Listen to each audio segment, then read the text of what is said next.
Hi, this is Josh, pharmacist with Pharmacist Tips. Just a real quick overview how to perform a test on the Trueness blood glucose monitoring system.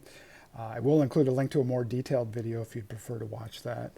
But to perform the test, of course, you'll need your meter, you'll need your test strips, and you'll need a lancet device with a clean lancet.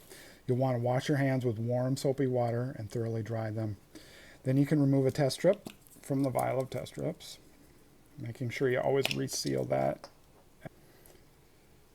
This is the end that goes in the meter, and that is where your blood will be drawn into the test strip to perform the test. So you just want to insert that into the meter until it powers on and indicates that it's wanting a drop of blood.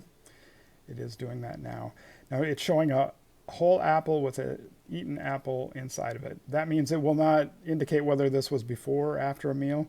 You can press the arrow buttons to change that. Now the whole apple would indicate this reading is before a meal.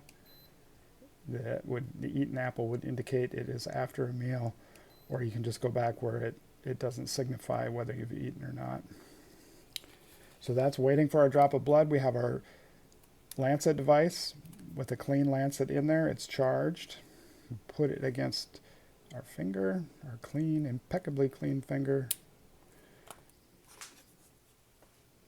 Then you touch the test strip to your drop of blood, and it will be drawn up inside of it.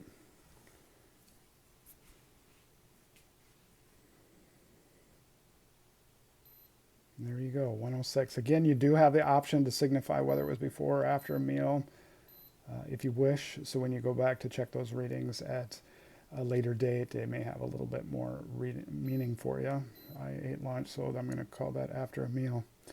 But that is a general overview. I do have separate videos discussing the error codes, control solution, as well as a more detailed on how to set date and time and take readings. Thank you for watching, though. I appreciate it.